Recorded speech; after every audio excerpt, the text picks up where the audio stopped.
Amados, abra sua Bíblia no livro de Juízes.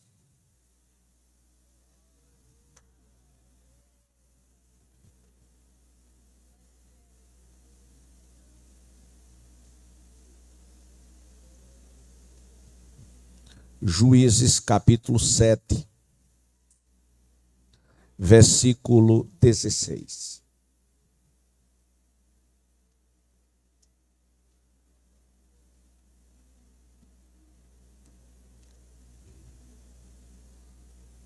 Glória a Deus para sempre.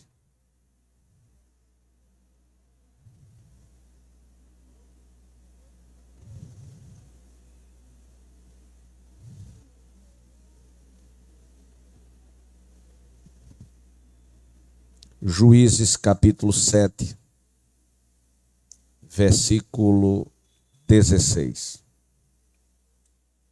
Eu gostaria que os irmãos permanecessem com as suas Bíblias abertas e nos ajudasse na leitura dos textos bíblicos que precisamos ler. Correto? Vamos ler a Bíblia.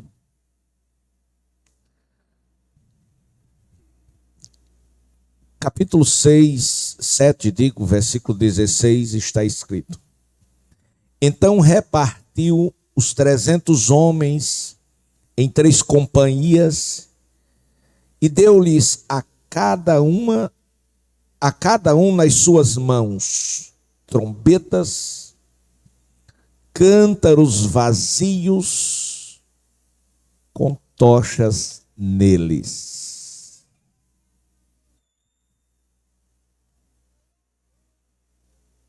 Vamos ler de novo. Então, repartiu os 300 homens em 3 companhias e deu-lhes a cada um nas suas mãos trombetas, cântaros vazios com tocha neles. Estamos falando de uma guerra. Estamos falando de uma grande batalha. E algo que foi literal. E esta guerra e esta batalha, hoje sim, nós também podemos enfrentá-la. Não da forma que Israel enfrentou, literalmente, mas da forma espiritual.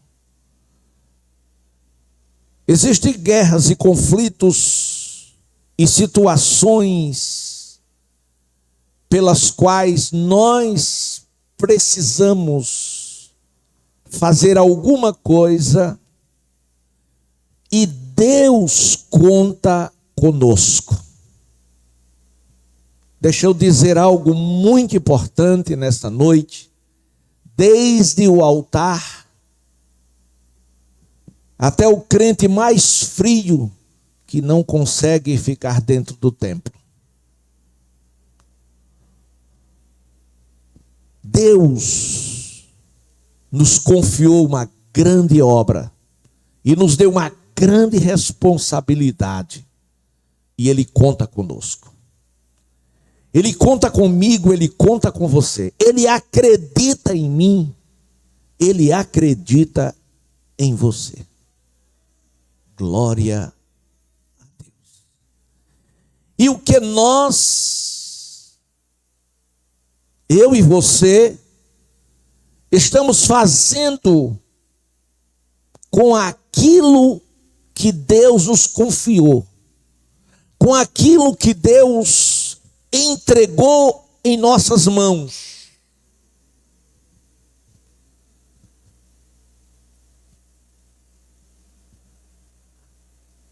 Eu me lembrei agora da pergunta feita a Jonas por ocasião, literalmente, uma tempestade violenta, espiritualmente um juízo de Deus.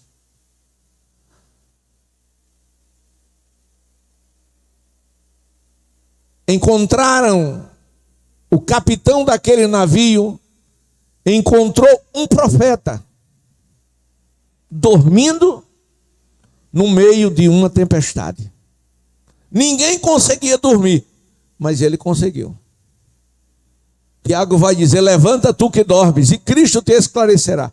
Como se consegue dormir no meio de uma tempestade? Mas ele dormiu.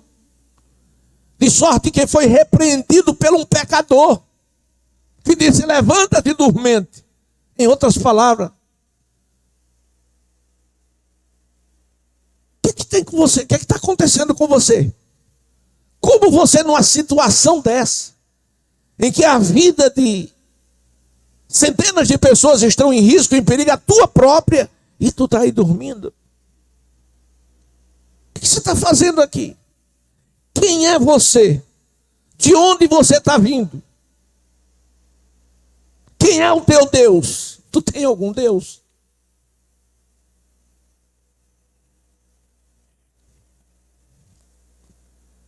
Glória a Deus. Aleluia. Amados,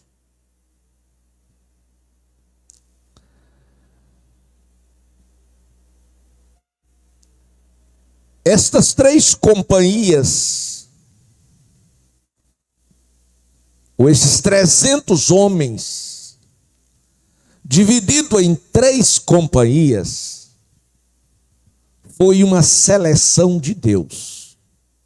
Foi uma orientação celestial. Há um homem simples, menor, de uma família menor, mas se colocou nas mãos de Deus. Porque tudo que Deus quer e precisa é de um crente disposto, que se coloque nas mãos dele e diga: sim, Senhor, conte comigo.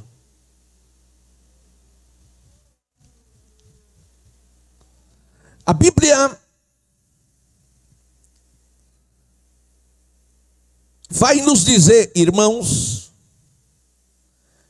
que o povo de Deus, eles foram entregues nas mãos dos midianitas por 7 anos.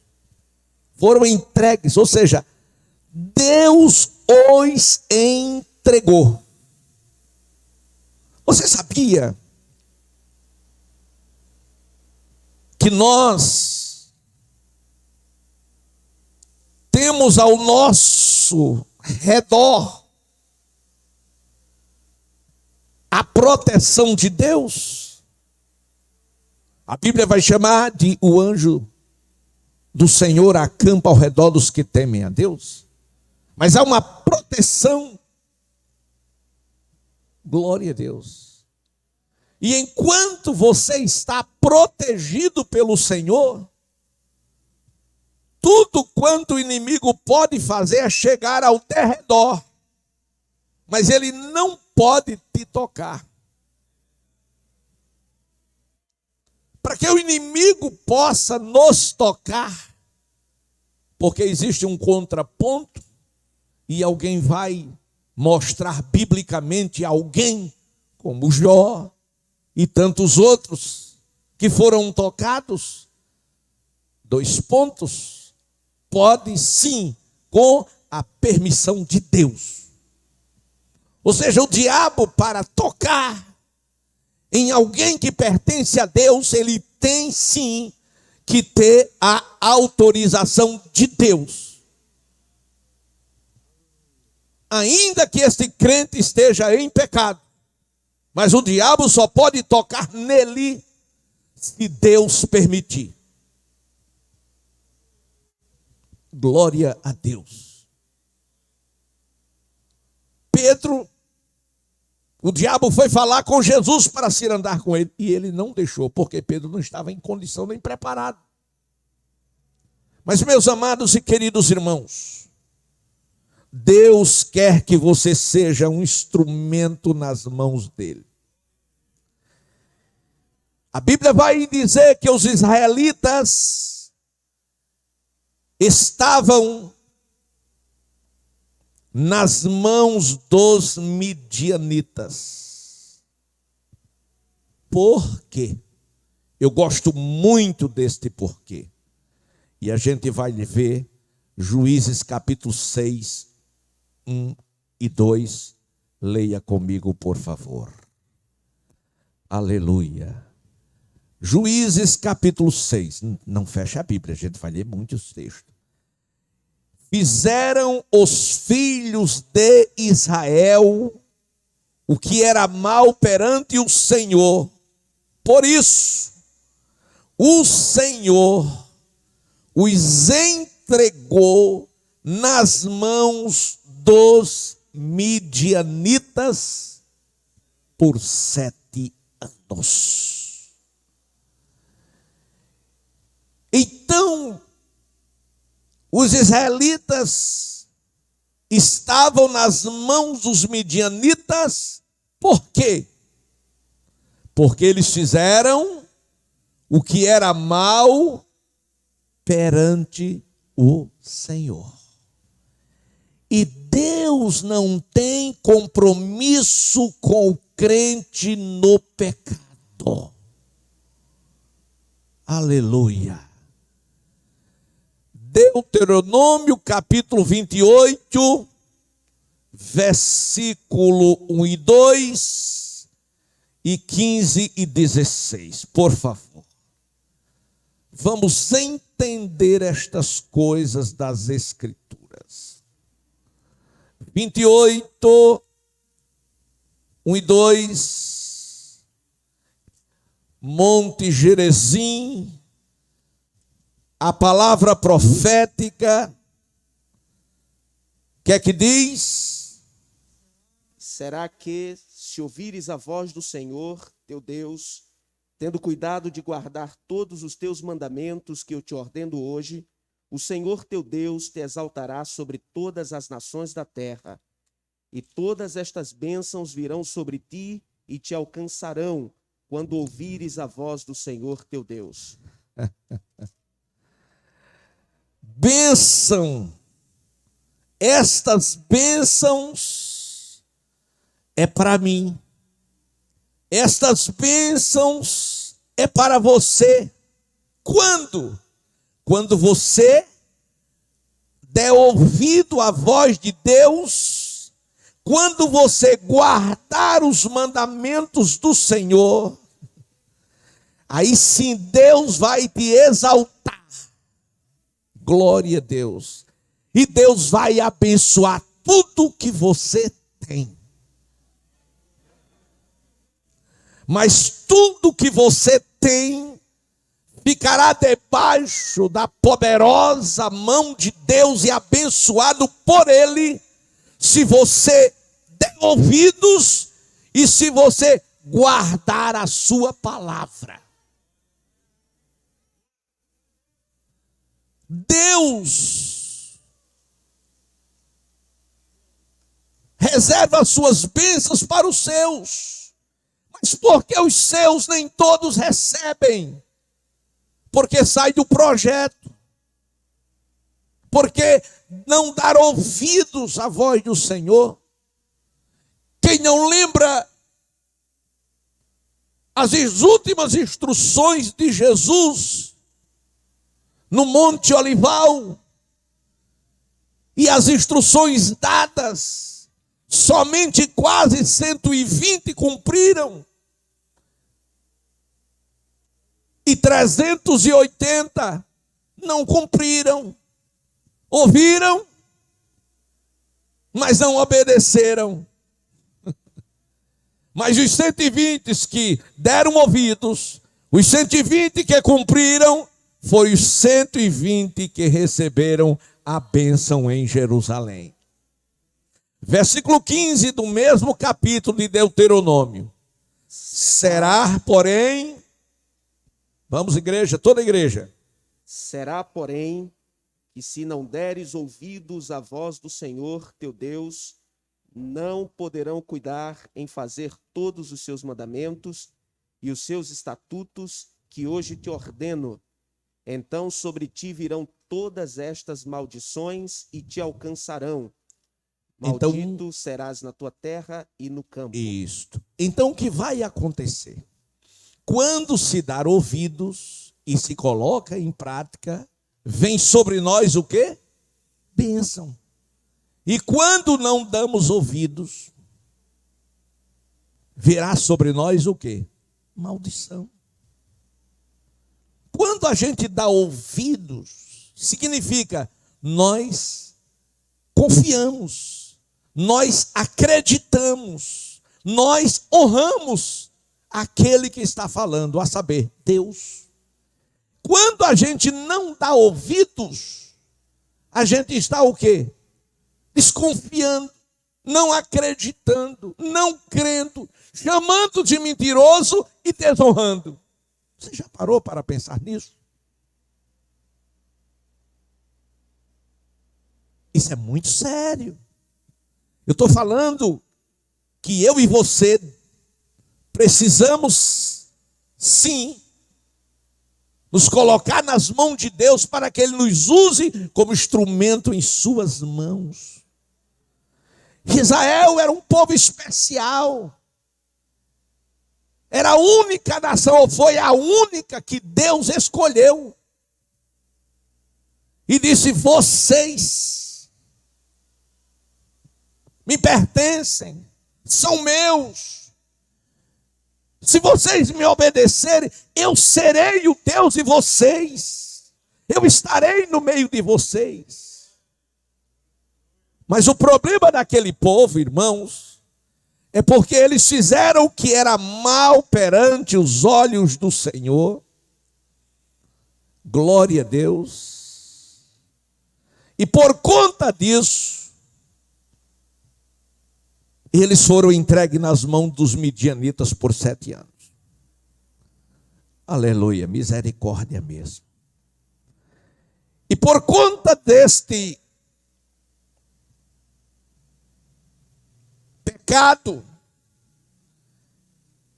eles sofreram graves consequências. Versículo 2, a Bíblia vai dizer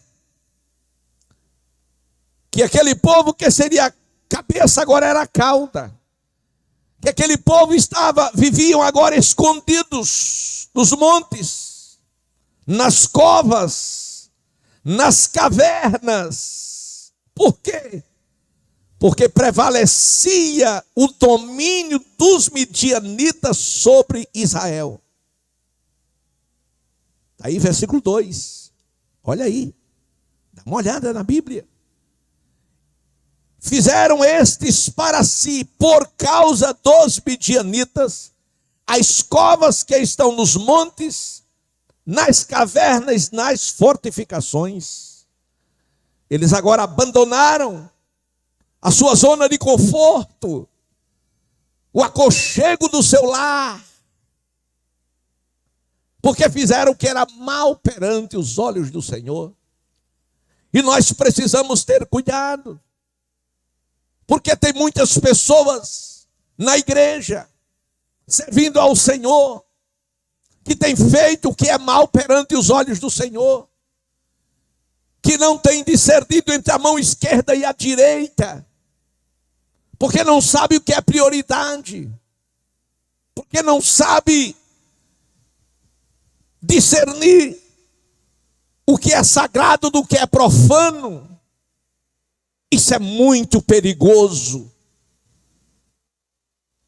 Quando você não sabe discernir. Tem pessoas que não discernem, como os irmãos lá em Coríntios. Eles não discernem nem a mesa do Senhor, nem a ceia.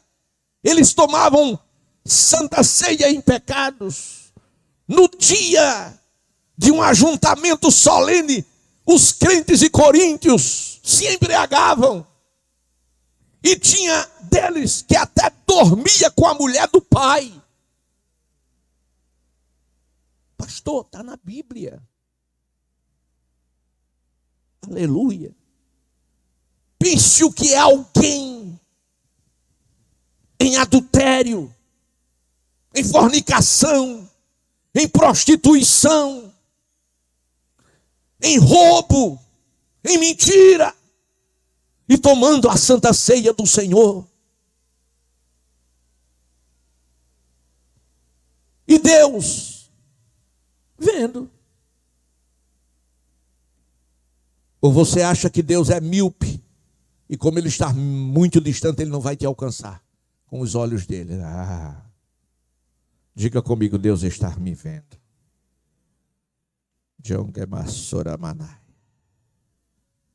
Eles estavam escondidos. Crente não pode viver escondido. Crente tem que ser, como Paulo disse, com cara descoberta, e o seu rosto refletindo como espelho a glória do Senhor. Alguém tem que olhar para a tua cara e ver o brilho de Jesus. Se alguém disser mal contra você, disser que você é isto ou aquilo, mas se for mentindo, Jesus disse, dê uma festa. Porque os profetas que foram antes de vós também foram caluniados, mentiram contra eles. Então alegrai-vos e exultai-vos, porque grande é o vosso galardão no céu. Agora, ai daquele quem tocar em você mentindo, ai daquele quem tocar num crente fiel e sincero mentindo, ai daquele, porque Deus não vai ter o culpado por inocente. E amanhã você vai ver eles correndo. E amanhã vocês vão ver ele com medo. E amanhã vocês vão ver eles perderem as suas casas e ter que ir para as covas. E cova não é lugar de crente, pastor Bento. Cova é lugar de defunto. É Deus dizendo, vocês estão mortos. E sabe por que vocês estão mortos? Porque vocês fizeram o que era mal perante os meus olhos.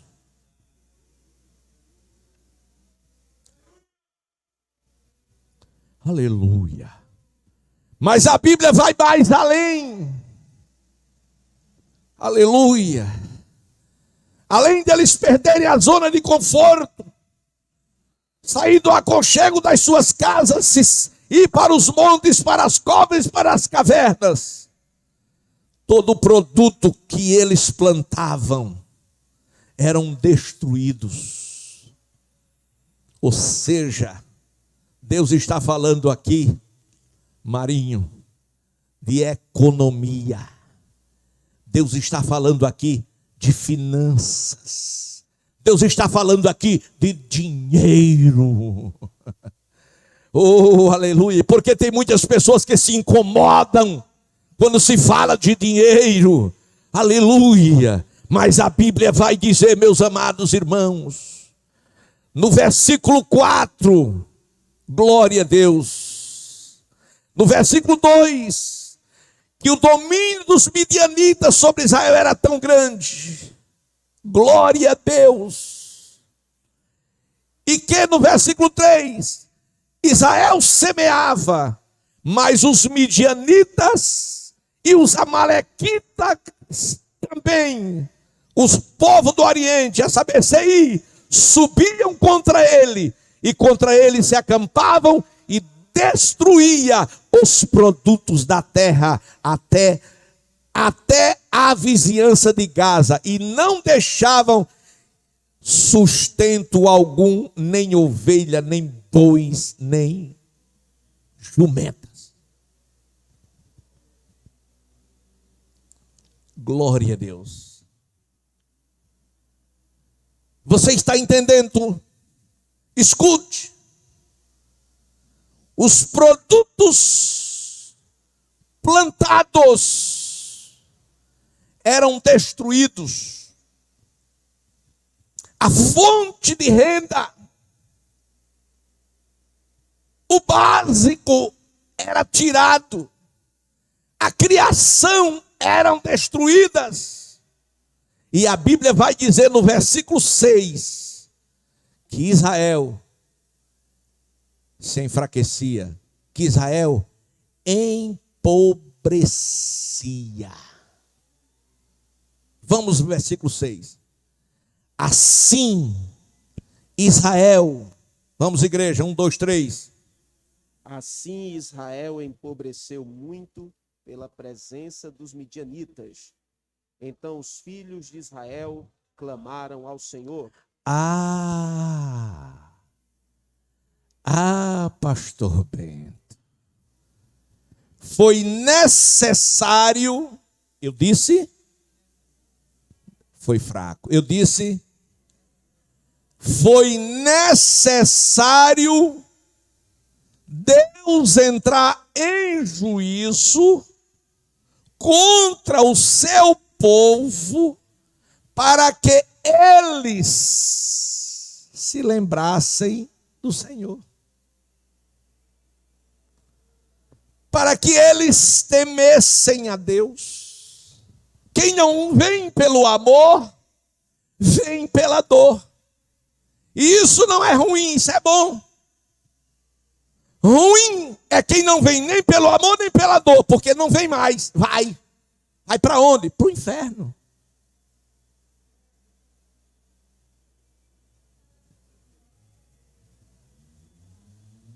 Aleluia. Eu estou falando de você ser instrumento nas mãos de Deus. Não esqueça disso. Você é ou não é um instrumento nas mãos de Deus? Você é um servo útil ou inútil na obra do Senhor? Deus pode ou não pode contar com você? Glória a Deus. Vamos lá. Vamos à providência divina. Versículo 7. Leia.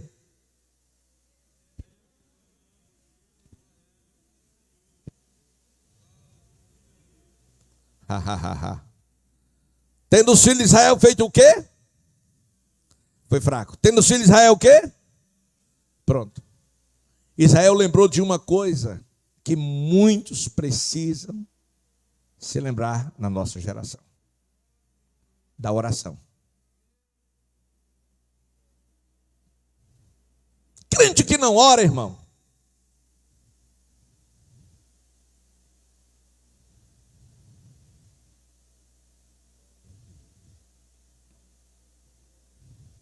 Dois pontos.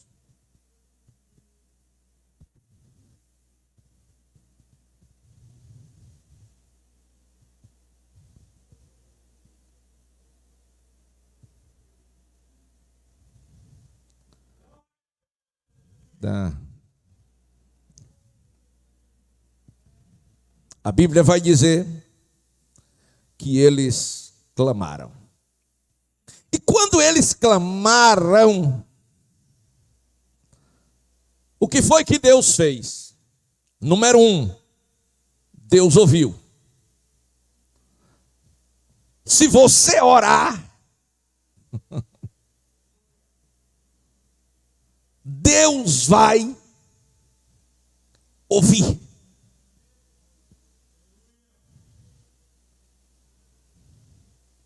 Se você orar, Deus vai responder. E Deus ouviu e Deus respondeu. E como Deus fez? Versículo 7. Primeira coisa que Deus fez foi mandar um profeta. Um profeta. Mas o problema, senhores obreiros, é que muita gente tem medo de orar, porque tem medo da resposta de Deus.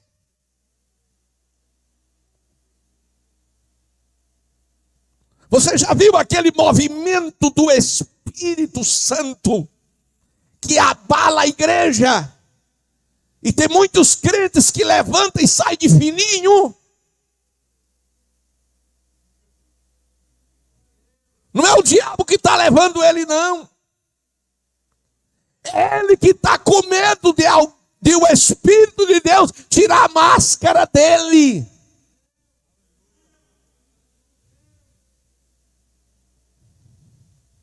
Mas oxalá que os 4 cantos deste santuário seja tomado pela glória de Deus Todo-Poderoso.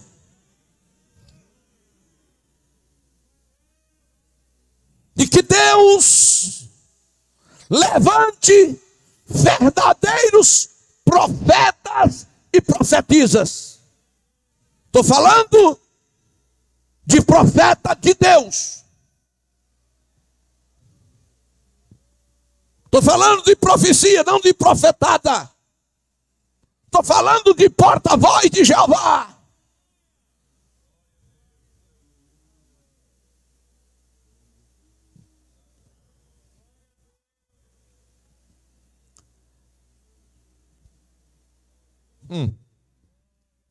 Que dá?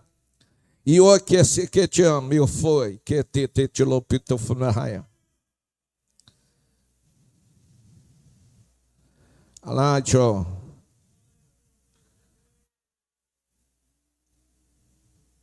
Depois do clamor, Deus levantou um profeta, versículo 8.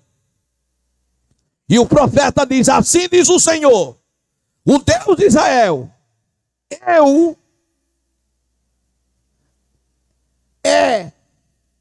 que vos fiz subir do Egito e vos tirei da casa da servidão. Isso é o profeta dizendo ao povo: e vos livrei das mãos dos egípcios e da mão de todos quanto vos oprimiam. Fui eu expulsei de diante de vocês e vos dei a terra. Eu dei a terra para vocês. E disse: eu sou o Senhor vosso Deus. Não tem mais os deuses dos amorreus, em cuja terra habitais. Contudo o quê? Foi fraco. Contudo o quê? Não destes ouvidos à minha voz. Isto implica dizer que na nossa geração, no século 21, os chamados crentes não têm dado ouvidos à voz de Deus. Como, pastor? Como é que se dá ouvidos à voz de Deus? Lendo a Bíblia. Tem crente de 20, 10, 15, 5, 30 anos na igreja que nunca leu a Bíblia toda. Não dar ouvidos à voz de Deus. Segundo, na nossa geração,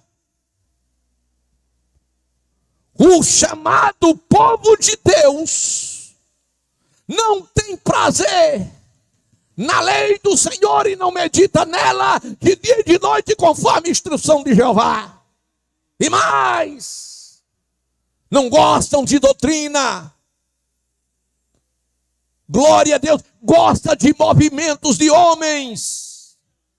Gosta de coisas fantasiosas e espetaculares. Aleluia, andam atrás de shows, de movimentos gospel. Aleluia.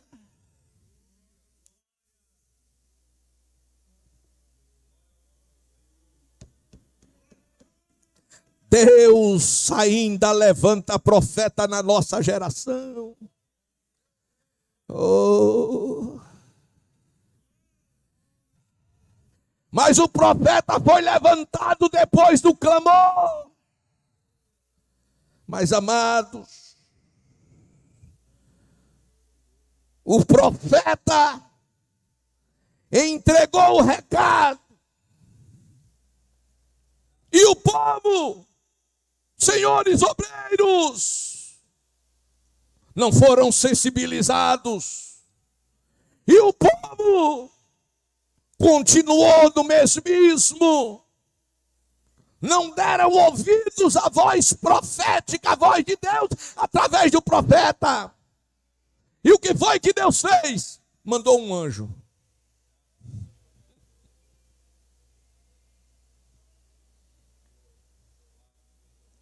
Aleluia. Eu não sei se o profeta estará aqui hoje, mas o anjo eu sei que está.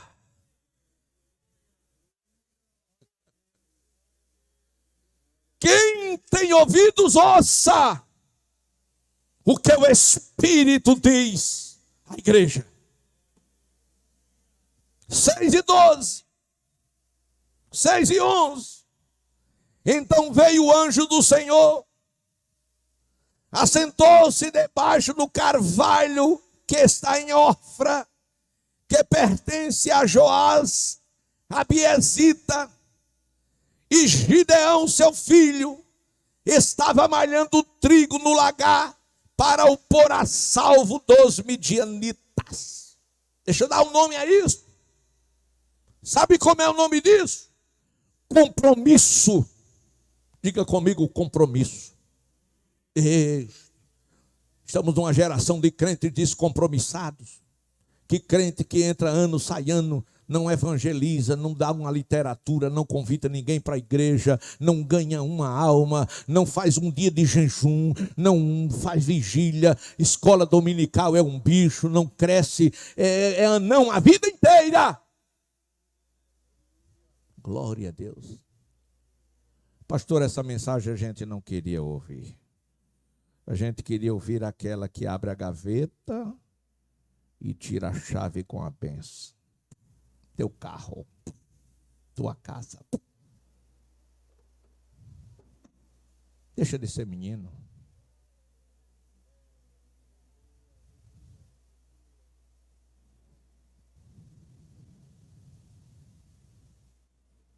Não foi para isso que Jesus veio. Glória a Deus.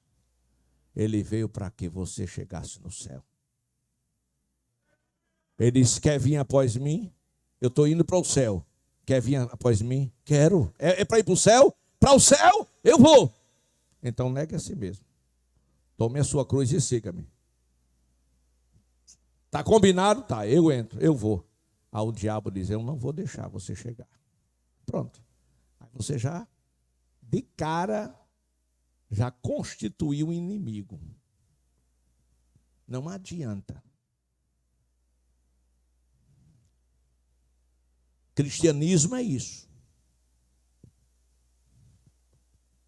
Conhecido pelos amigos e também pelos inimigos. Não pense que você sendo usado instrumento nas mãos de Deus, você vai ser aplaudido. Vai sim, mas vai ser também crucificado. Ah, eu queria ser como Paulo, mandar o lenço. O lenço, irmão, leva o lenço lá.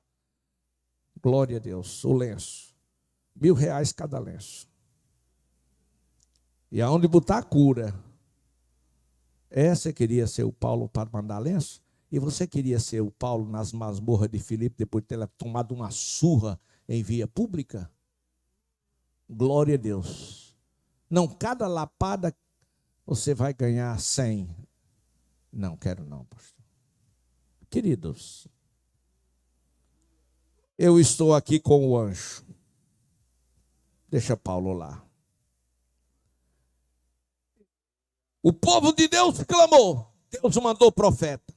E agora Deus mandou um anjo. Glória a Deus. E quando o anjo chega, ele encontra um crente que tinha, sim, compromisso com o reino. Compromisso com Deus. Compromisso com o seu povo. Capítulo 6, versículo 14 ao 17. O que é que diz? Então, Senhor, vai nessa tua força e livrarás a Israel da mão dos midianitas.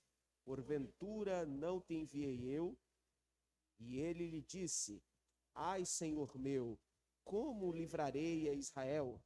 Eis que a minha família é a mais pobre em Manassés, e eu menor da casa de meu pai. E o Senhor lhe disse: Porquanto eu hei de ser contigo, tu ferirás os midianitas como se fosse um só homem. E ele lhe disse: Aleluia. Se agora tenho achado graça aos teus olhos, dá-me um sinal de que o és comigo que falas. Até o 16. Deus disse para Gideão, disse para o crente compromissado: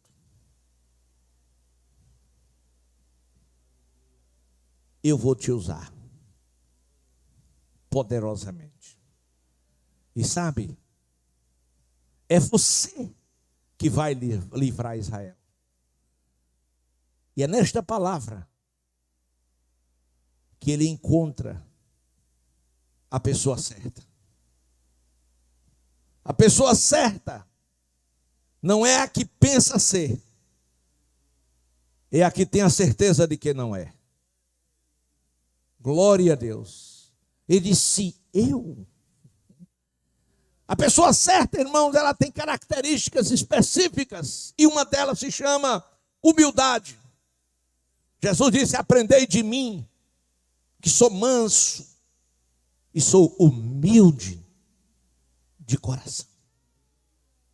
Aleluia. A pessoa certa, ela reconhece que não é quem é Deus, que não pode, mas que Deus pode. E ele, apresentando a sua insignificância, Deus disse: olha, Gideão, você vai ferir os midianitas como se fosse um só homem.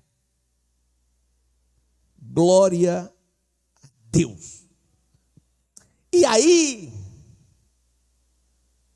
Gideão não se deixou levar pela emoção. Não, irmão. Ele sabia a grandeza da missão. Ele sabia que ele precisava estar na inteira dependência do Senhor e ter a ajuda do Espírito Santo. E o que ele faz? Ele pede a Deus o quê? Um sinal. Ele pede a Deus um sinal. Que não vamos falar dele hoje, porque só este sinal, aí tem uma grande mensagem e não para poucos minutos. Louvado seja Deus. Mas a Bíblia vai dizer que Gideão, ele sacrifica a Deus, ele edifica um altar ao Senhor. Vamos lá, versículo 26, me ajudem.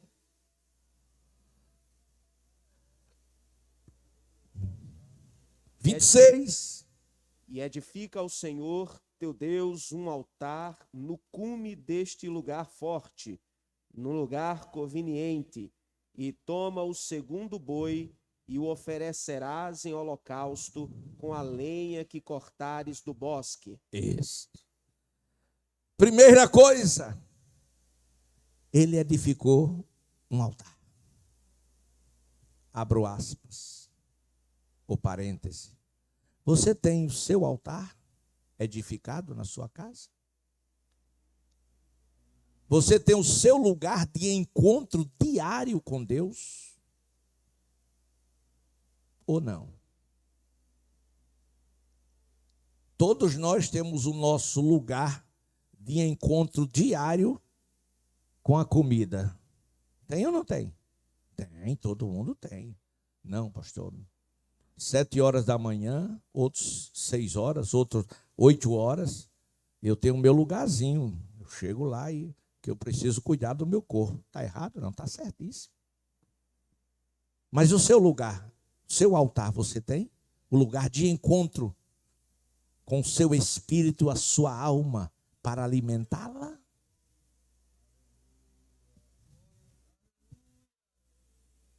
Ou você não precisa cuidar do seu homem interior? Porque se você só alimenta a carne, você será carnal. Mas se você alimenta mais o espírito, você será espiritual. Então Gideão sacrificou a Deus. Gideão edificou o altar. Glória a Deus. Versículo 30. Vamos ver o que Gideão fez. Quem tem altar?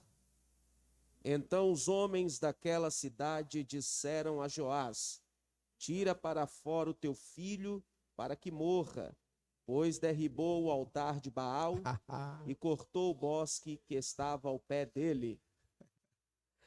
No altar de Deus, ele recebeu força para derrubar o altar de Baal. No altar de Deus, ele recebeu direção de pôr abaixo a idolatria, a ofensa a Jeová. E ele foi lá e derrubou o altar de Baal. Aleluia. E por que ele derrubou o altar de Baal? Porque ele era um homem de oração, ele era um homem de compromisso, ele era um homem que amava a Deus. Aleluia. Versículo 34. Vai dar uma razão maior que o levou a derrubar este altar. Então o Espírito do Senhor revestiu a Gideão, o qual tocou a buzina, e os abiseritas se ajuntaram após ele. Levante a mão e adore. Gideão estava cheio do Espírito Santo agora. Gideão estava cheio do Espírito Santo. E quem está cheio do Espírito Santo, aleluia. Quem está cheio do Espírito Santo, aleluia, destrói o altar de Baal. Quem está cheio do Espírito Santo, toca a buzina. Quem está cheio do Espírito Santo, aleluia, levanta um exército para a batalha. Eita, gamá.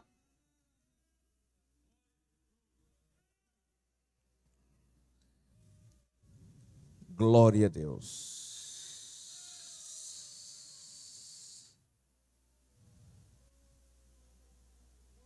Queridos,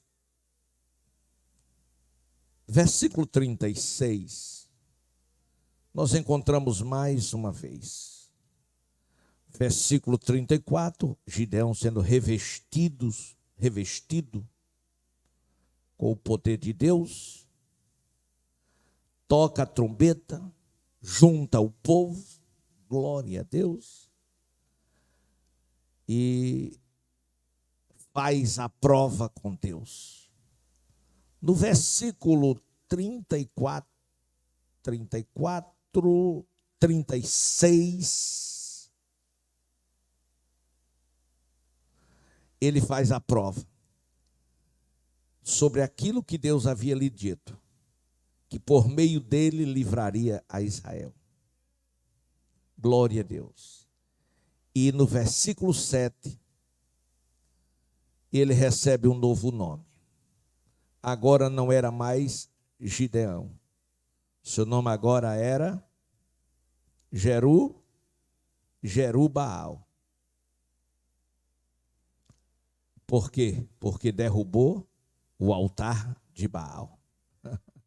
Porque decretou guerra contra as forças opostas do inimigo. Glória a Deus. E agora, meus amados irmãos, como instrumento nas mãos de Deus.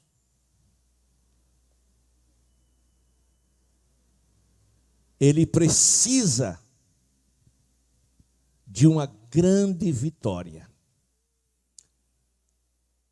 Porque não era nada fácil aquela batalha. Existem batalhas, irmãos, que não é nada fácil e que não podemos vencer por nós mesmos. Somos incapazes. E esta era uma daquelas. Se você observar, você vai ver a situação que o povo estava vivendo. Mas os inimigos de Deus precisavam sim serem derrotados. O povo estava humilhado, vencidos, desestimulados. Mas aparece agora um homem, eu disse um homem cheio do Espírito Santo, um homem com a vida consagrada a Deus, um homem que disse: Deus vai nos entregar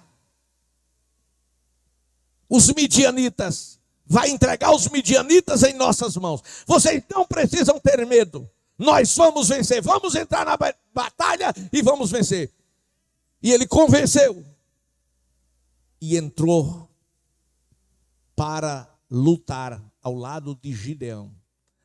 32.000 homens. Diga comigo, quantidade. Diga, quantidade não é qualidade. Deus não conta com quantidade. Deus conta com qualidade. Não se envaideça. Não se ache. Porque você tem muitos com você. O problema não é as pessoas estar conosco, é as pessoas estarem com Deus. Quem está, Bento, convosco hoje, se não estiver com Deus, amanhã pode estar contra você. Mas quem está com você hoje, se estiver com Deus, amanhã está com você. Ainda que você decepcione, mas ela está com você. Por quê? Porque está com Deus. Aleluia. Queridos, a Bíblia vai dizer que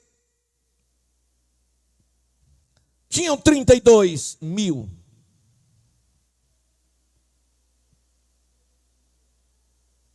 E que havia uma guerra, uma batalha. E que essa batalha precisava, sim, ser vencida. Afinal, já havia se passado 7 anos de sofrimento. Porém, Deus conseguia ver o que Gideão não conseguia. Deus vai sempre estar vendo aquilo que você não consegue ver nos seus relacionamentos, nas suas amizades, nas pessoas que estão lhe ladeando. Porém, Deus mostra, Deus revela. E para isto, como diz o pastor Genival Bento, Deus provoca. Deus tem estratégias extraordinárias. Queridos, todo servo útil na conquista do mundo para Cristo. Eu disse o quê? Todo servo útil na conquista para o mundo, para Cristo, é um vaso, é um instrumento, é uma bênção. E quem é este servo utilizado na conquista do mundo, ele é um vaso. E não é um vaso de ouro, de prata, de diamante, de rubim. Não. É um vaso de barro. Então, desse moço, um menininho, um rapaz, um moço, um irmão que apareceu ali de umas brenhas ali. Da onde? Um lugar chamado Canoas. Tem rio lá? Não, mas é Canoas. Canoas. Tem esse lugar? Procurei no mapa, não achei não. Não está não no mapa, que não é uma cidade não. Aleluia. Glória a Deus. O que é que ele está fazendo aqui? Ele está correndo da perseguição, da luta, das crises, da situação. E chegou aonde o menino? Em Samaria. E o que aconteceu em Samaria? Fechou os terreiros de macumba. Houve um avivamento tão grande. Glória a Deus. Ele chegou lá na carreira, a pé. E agora? Ele passou aqui numa carruagem. No superintendente da África. Aleluia. E agora? Ele passou voando a asa do anjo. Passou voltando. Levante a mão e glorifique a Deus. É isto que Deus faz com os que são vasos nas mãos dele. Agora não é vaso de prata, não é vaso de ouro nem de brilhante, é vaso de barro. Diga barro. Barro.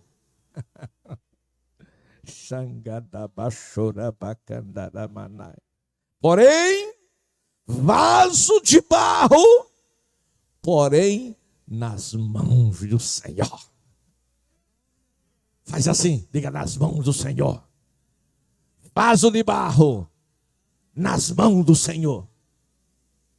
Será que a gente pode achar alguma coisa sobre isso? 2 Coríntios 4:7. Leia um profeta aí bem alto. 2 Coríntios 4:7.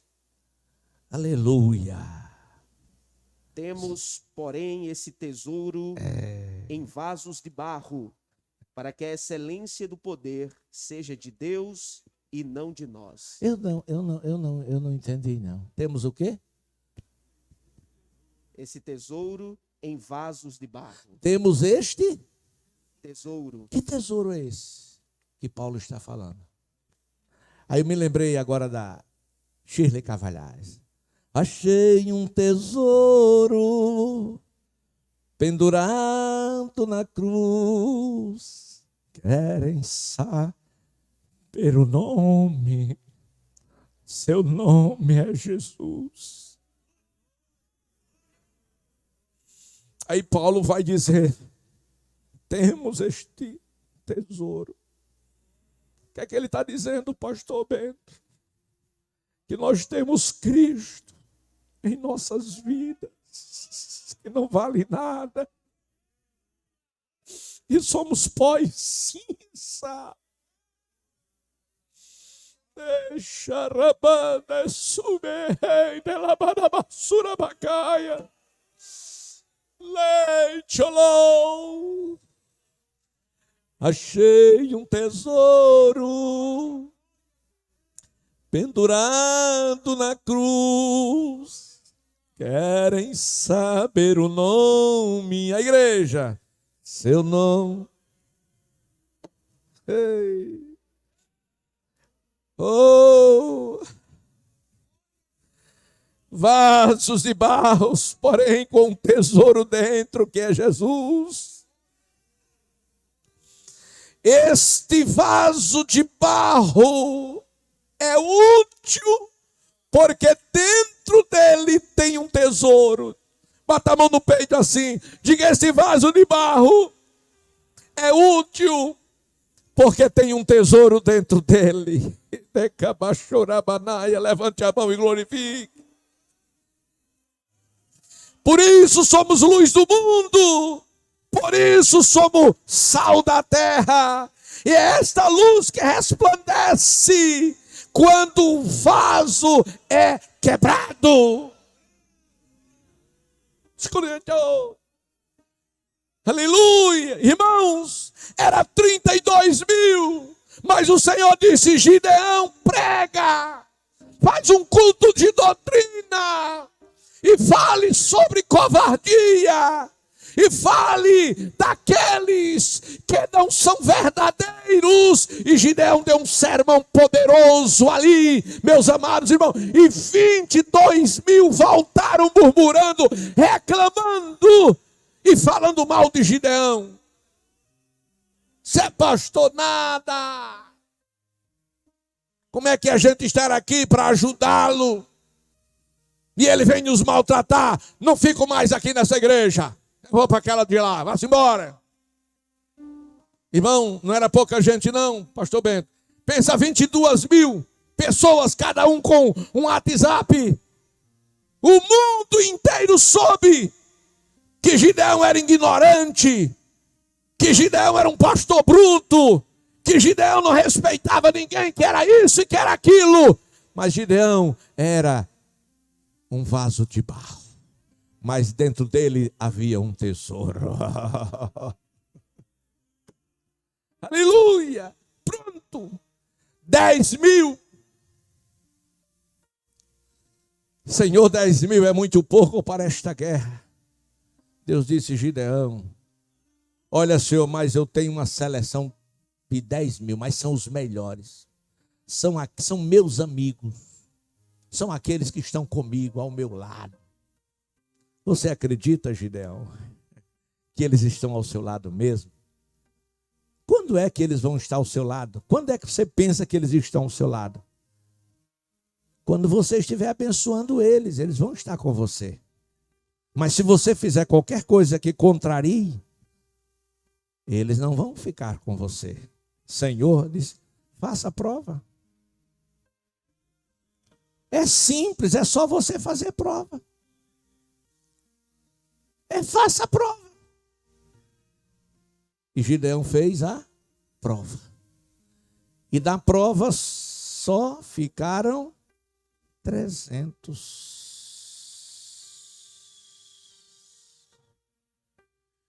Queridos, isso significa que a maioria não tinha tesouro.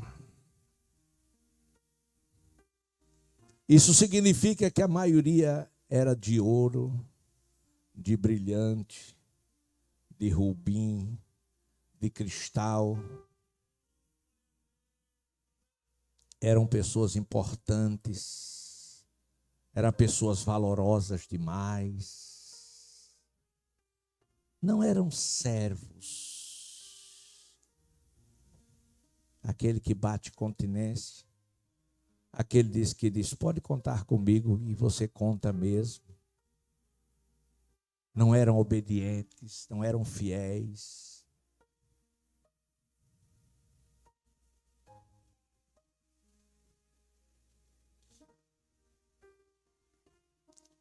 A Bíblia vai dizer que o Senhor diz: olha, Gideão, te preocupa não.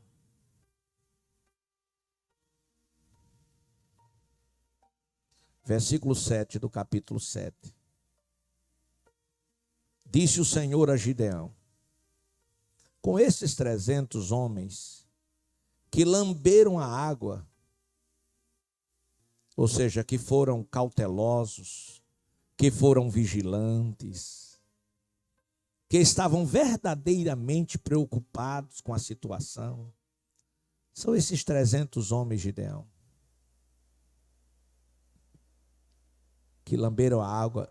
Eu vos livrarei e entregarei os midianitas nas tuas mãos, pelo que a outra gente, toda que se retire, cada um para o seu lugar.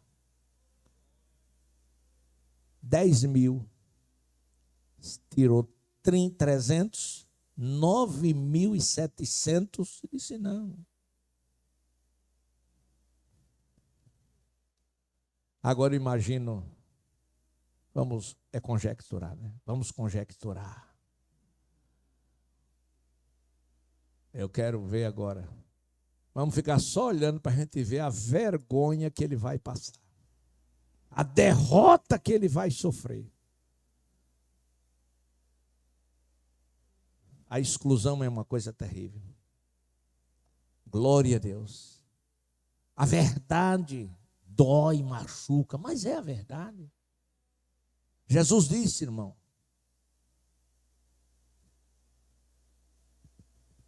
que a verdade liberta. Mas não liberta a todos. Liberta aqueles que o Senhor libertar. Mas o Senhor só liberta aquele que se arrepende. Observe os textos, porque às vezes a gente passa assim de avião, não dá para conhecer, né?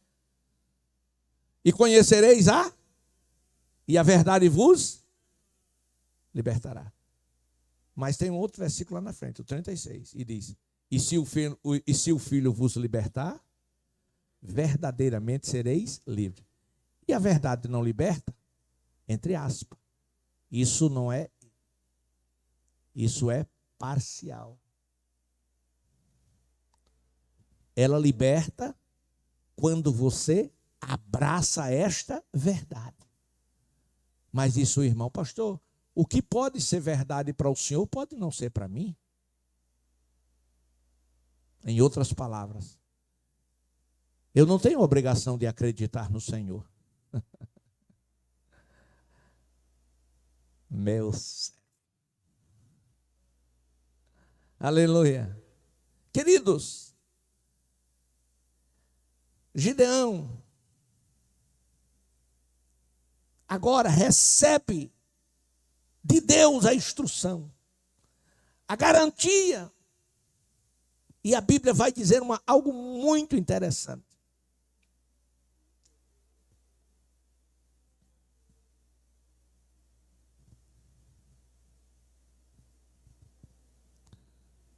Vamos ler capítulo 7.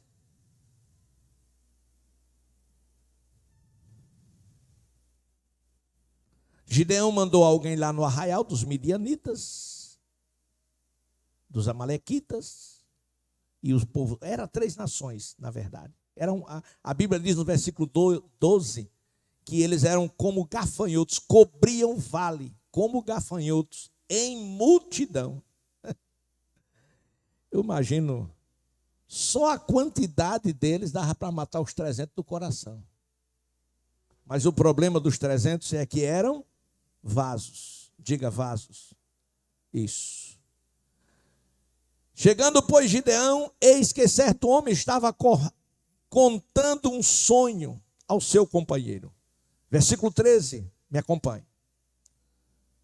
Chegando, pois, Gideão, eis que certo homem estava contando um sonho ao seu companheiro e disse: tive um sonho.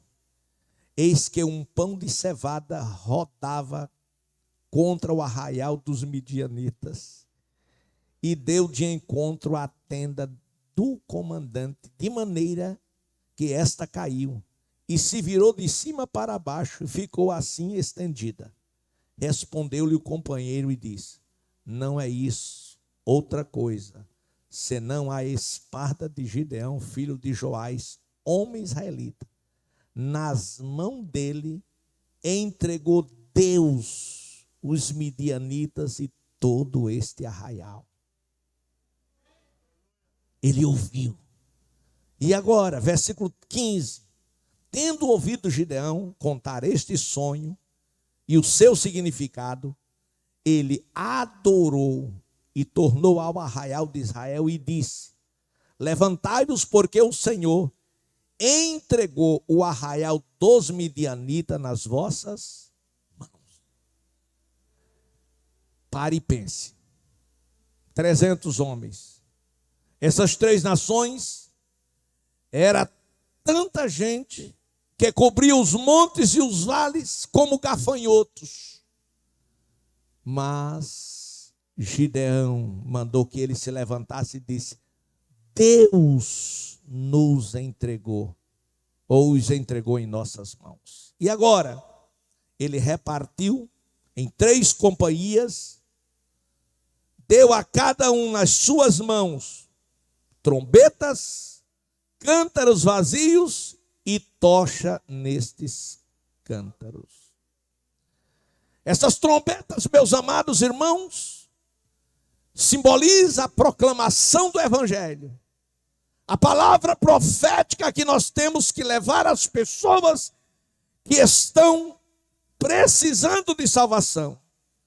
Essa trombeta precisa ser tocada pelos crentes proclamando a grande vitória do Calvário por Cristo Jesus, o nosso Salvador. Aleluia. E a ordem de Gideão era quebrar o vaso, manter a tocha acesa e tocar a trombeta. Diga, quebrar o vaso. Foi fraco, diga quebrar o vaso. Manter a tocha acesa e fazer o que mais? E tocar a trombeta. Versículo 17. Disse Gideão: olhai para mim, fazei como eu fizer. Chegando eu às imediações do arraial, como fizer eu, assim farei. Exemplo: quando eu tocar a trombeta, todos os que comigo estiver, então vós também tocareis a vossa ao redor de todo o arraial e direis: pelo Senhor e por Gideão. Chegou, pois, Gideão e os 100 homens que com ele iam às imediações do arraial ao príncipe da vigília média, havendo-se pouco tempo, antes trocando as guardas, e tocaram as trombetas, quebraram os cântaros que trazia nas mãos. Assim tocaram as 3 companhias as trombetas, despedaçaram os cântaros e seguraram na mão esquerda as tochas na mão direita, e as trombetas foram tocadas exclamando: espada pelo Senhor e por Gideão. E permaneceu cada um no seu lugar ao redor do arraial, que todo povo deixou correndo a gritar e a fugir. Diga amém. Em outras palavras, Deus deu vitória a Israel através de um vaso. A vitória é nossa pelo sangue de Jesus. E seja certo de uma coisa: seja qual for a luta ou a batalha que você está enfrentando, é só obedecer às orientações do Senhor e Deus vai te dar vitória. Só quem crê fica em pé e diga amém.